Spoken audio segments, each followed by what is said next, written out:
Okay guys, welcome back na naman sa aking YouTube channel. No? So bukas update kay Nycro starting yan ng 7 AM ng umaga hanggang 9:30 AM ng umaga pa rin. So sa tingin ko guys, mas mahaba yung kanilang maintenance kasi nga may mga added sila sa kanilang system sa laro. Okay, so simulan na natin yan. 8 new events will be introduced. Balikan natin. Pangalawa, Spirit System added. Eto na guys, yung Spirit Guardian. Ayan, inaabangan nyo. So sobrang ganda nito guys kasi para siyang pet na pwede mong i-deploy kapag depende yan sa level. So, based dito, sa Korea, level 60 tapos 300 growth rate. Pero babaguhin yan kasi nga napaaga yan sagad. Sobrang aga niyan guys. Dapat nauna muna dyan yung Magic Infusion at syempre yung bagong character. Pero nirelease nila agad to. Siguro kailangan natin talagang lumakas. So, syempre, nabibili lang yan gamit yung gold coins kapag level 60 ka. Dapat 60, 65, and 70 ata daw yan. Tapos, 10 million, 20 million, 30 million weekly per server to guys. So, bali 70 million kasama yung pang-upgrade. So, yun lang yung recap ko dyan. Pwede kang mag-deploy ng pet doon sa bawat dungeon. So, meron yung zoning. Ito, Zone 1, Zone 2, and Zone 3. So, bawat zone, merong bigay na yan. Katulad niya, may Frozen Tier, may Morion dyan. Yun nga lang, kailangan ng growth rate sa pet na 5,000. Sana babaan nila kasi wala tayong idea regarding dyan. So yun, sobrang solid yan. Spirit System added. Tapos World Dungeon, syempre yung World Content. Season 9 will commence.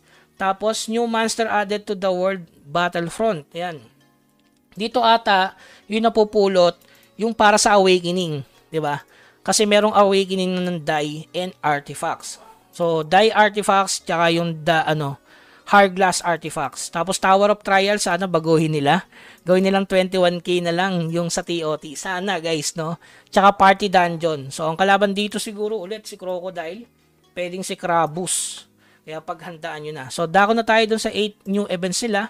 Including na tong plus 8 and plus 9 Nycro Gear. So, same lang to dati na kailangan mo mag-sacrifice ng 5 plus 8. Ayan, kita nyo naman, material rewards. Ito dito. Magkakaroon ka ng Crow token na yung kailangan dito is 5. So, 5 plus 8 para sa 1 plus 9. Worth it ba yun? Sa tingin ko siguro. Sa mga nahihirapang mag plus 9. Okay? So, mission completion. Hindi siya ganong goods. Party dungeon raid mission. Ayan. Yan lang yung reward. Pangalawa, itong clear daily quest.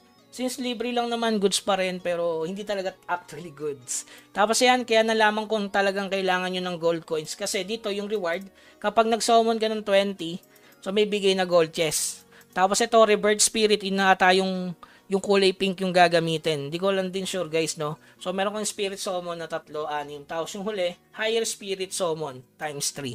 So, kailangan natin sumali dito. So, maghanda-handa na kayo at least 30 million. Kasi, ayan, no? 20 times, pang level 65 talaga. Sakto yung level ko.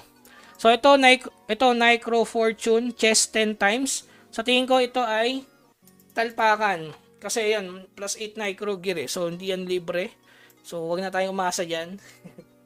Pang ano lang talaga yan, pang kuya. Tapos ito, syempre yung glider event. So, medyo mahirap.